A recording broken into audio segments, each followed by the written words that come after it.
Welcome to the channel mystic tarot. ये monthly reading है।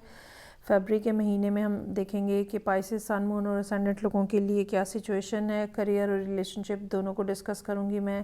Cards मैंने उसी के अकॉर्डिंगली ड्रॉ किए हैं। ये तमाम रीडिंग्स जो हैं ये जनरल होती हैं। एक्यूरेसी के लिए आपको बहरहाल प्राइवेट रीडिंग बुक करानी चाहिए। उसके लिए आप मुझे डायरेक्टली कॉन्टैक्ट कर सकते हैं। एडवाइस के कार्ड्स हैं मेरे पास यहाँ पे मौजूद, जिसमें से मैं करियर के कार्ड्स जो हैं वो साइड पे कर देती हूँ और स्टार्ट लेते हैं हम रिलेशनशिप से। यूजुअली जब भी कार्ड्स ड्रॉ करते हैं तो दोनों साइड्स की कोई ना कोई स्टोरी और कोई ना कोई बात जो है वो पता चल रही होती है, लेकिन अभी आज पाइसेस लोगों के लिए फरवरी के महीने में जो कार्ड्स निकले हैं वो बहुत हद तक सिंगल लाइन पे बात कर रहे हैं और जो पर्सन है कोई एक पर्सन जो है वो उसी के बारे में बात हो रही है। दूसरे पर्सन के हवाले से सिर्फ एक ही कार्ड है जो कि नाइट ऑफ सोर्ड्स का कार्ड है। बाकी सारी आप ही की सब कहानी जो है ना वो नज़र आ रही है और उधर से ही पता चल रहा है कि क्या हुआ, कैसे हुआ और किस तरह से होगा आइंदा, ये आपको क्या करना चाहिए। पहली बात तो ये कि रीडिंग पाइसेस लोगों के लिए है, लेकिन एयर साइन की प्रेजेंस बहुत ज़्यादा स्ट्रॉन्ग है। ख़ास तौर पे लिब्रा की प्रेजेंस बहुत ज़्यादा स्ट्रॉन्ग है। सो मेरे पास यहाँ पे क्वीन ऑफ सोर्ड्स भी लिब्रा की रिप्रेजेंटेशन है, एम्प्रेस भी लिब्रा की रिप्रेजेंटेशन है। फिर दूसरी बात यहाँ पे जो इंटरेस्टिंग चीज़ है वो 3 का नंबर है। 3 ऑफ पेंटिकल्स है, 3 ऑफ कप्स है और एम्प्रेस का नंबर भी 3 है। सो चांसेस ज़्यादा है कि आप अपनी डेली लाइफ के अंदर ये वाला जो एंजल नंबर है 33 और 333 या 3333 ये नंबर्स जो हैं ये बहुत ज़्यादा दिख रहे हो। ये ग्रोथ के को रिप्रेजेंट करते हैं और चूंकि 3 का नंबर है तो एक से ज़्यादा एंगल्स जो है ना आपकी लाइफ के अंदर आप उसके अंदर ग्रो कर रहे हैं। स्पिरिचुअली ग्रो कर रहे हैं, फाइनेंशियली ग्रो कर रहे हैं, इमोशनल स्टेबिलिटी के पॉइंट ऑफ व्यू से ग्रो कर रहे हैं। और ये ग्रोथ ऐसी है जो कि जुपिटर के अंडर आती है, क्योंकि 3 नंबर जुपिटर का है और आप जो है वो एक्सपैंड हो रहे हैं बेसिकली यहाँ पे।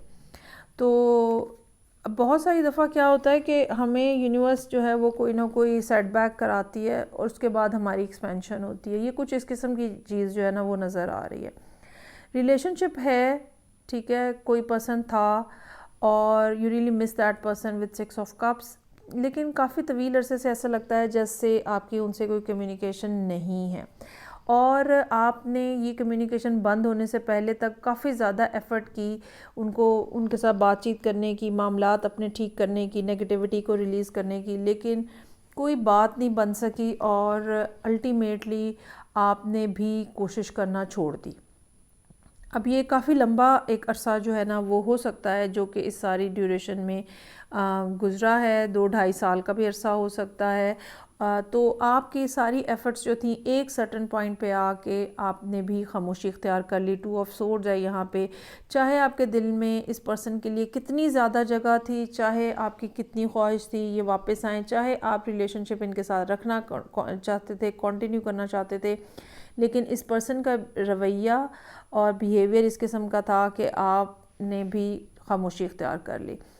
अच्छा, उसके बाद आपने काफ़ी ज़्यादा इस बारे में सोचा या काफ़ी ज़्यादा इसको मैनिफेस्ट करने की कोशिश की, इंतज़ार करते रहे हैं आप कॉन्टीन्यूसली इस पर्सन का, लेकिन ये पर्सन नहीं आया वापस और अल्टीमेटली पहले तो आपने सिर्फ बातचीत बंद की, ultimately you decided to leave और लेट गो करने की सिचुएशन यहाँ नज़र आ रही है 5 ऑफ पेंटिकल्स और 9 ऑफ वॉन्ड्स के साथ।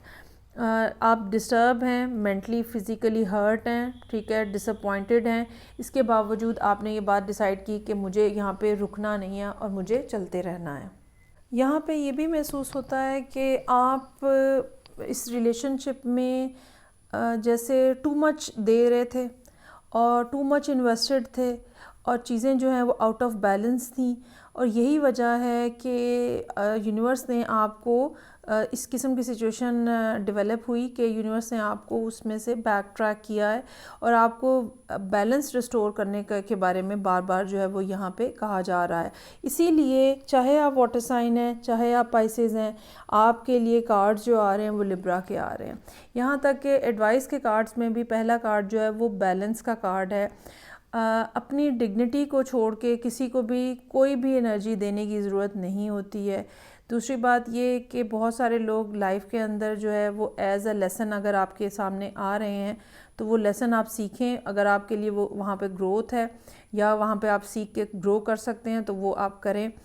दूसरा कार्ड जो है वो रिलीज़ का कार्ड है। नेगेटिविटी को या पास्ट को, दोनों चीज़ें यहाँ पे मैं कहना चाहूँगी। पास्ट को भी रिलीज़ करने की ज़रूरत होगी, नेगेटिविटी को भी रिलीज़ करने की ज़रूरत होगी। और अगर किसी किस्म का आपने होल्ड किया हुआ है, अच्छा ये होल्डिंग जो है ये इमोशनल टाइप की भी हो सकती है कि you are still waiting for that person, क्योंकि यहाँ पे एम्प्रेस है, यहाँ पे 9 ऑफ वॉन्ड्स है। और ये होल्डिंग जो है ये ग्रजेस भी हो सकते हैं कुछ लोगों के लिए। दो के यहाँ पे कार्ड्स नहीं बता रहे कि आप ग्रज है आपको, लेकिन ऐसा महसूस होता है कि आपने पास्ट को होल्ड किया हुआ है। 6 ऑफ कप्स का कार्ड है, ठीक है। You are still reminiscing about the past. तो आपको इस सब चीज़ों को छोड़ना है और आपको आगे बढ़ना है। और 333 का नंबर ये बता रहा है you need to grow yourself. Person जो है वो नाइट ऑफ सोर्ड्स के तौर पे यहाँ पे रिप्रेजेंट हो रहा है। ये पर्सन इमेच्योर हो सकता है, इम्पल्सिव हो सकता है। आप जो है वो पहले ही क्वीन ऑफ सोर्ड्स की पोजीशन पे थे, क्वीन की पोजीशन पे थे, वहाँ से आपने जंप किया है और अब आप एम्प्रेस पे हैं, जबकि ये पर्सन अभी तक नाइट के रोल के अंदर नज़र आ रहा है।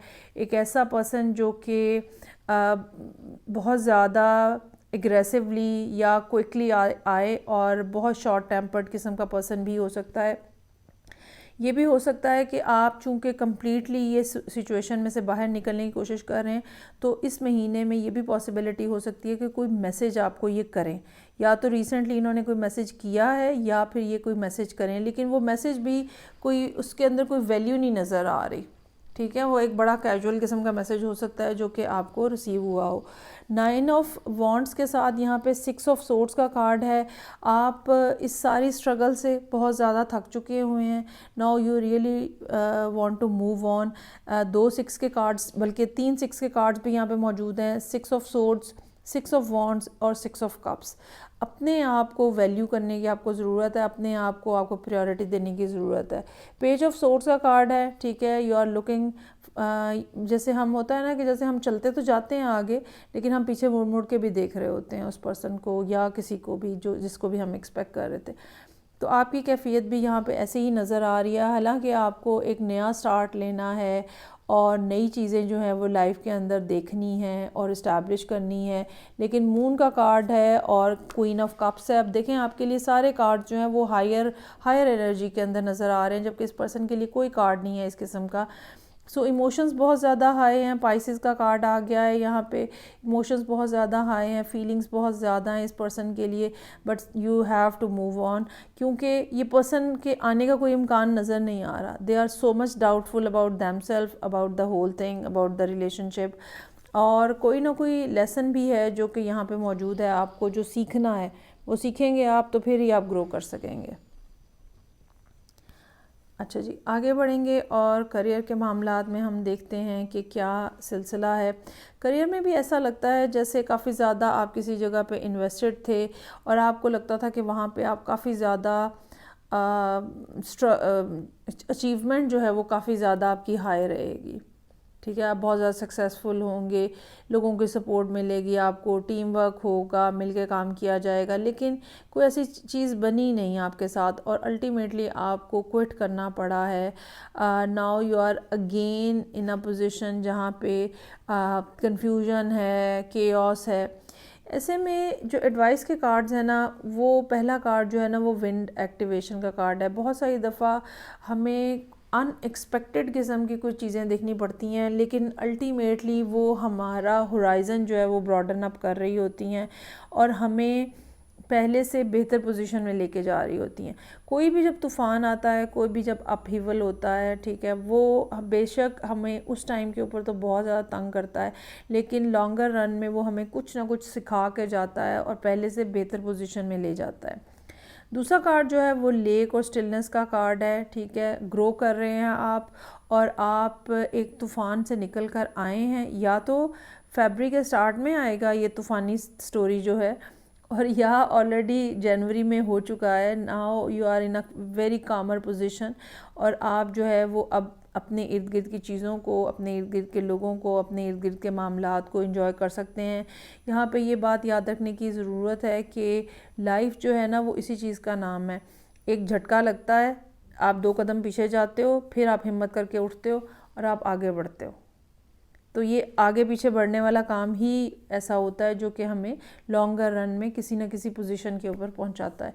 तो इससे घबराने की, परेशान होने की बात नहीं है। लोग ऐसे हो सकते हैं जो कि आपको इरिटेट करें वर्क प्लेस के ऊपर, या कामों के हवाले से आपको थोड़ी बातें लगाएं, लेकिन ये कि मिल के काम करना, टीम वर्क करना यहाँ पे आपके लिए सक्सेसफुल होगा। ये थी रीडिंग जो कि पाइसेस लोगों के लिए थी। सन, मून एंड असेंडेंट। फीडबैक का मुझे इंतज़ार रहेगा। मैं आपसे नेक्स्ट रीडिंग से फिर मिलूंगी। अपना बहुत ज़्यादा ख्याल रखिएगा। खुदा हाफिज़।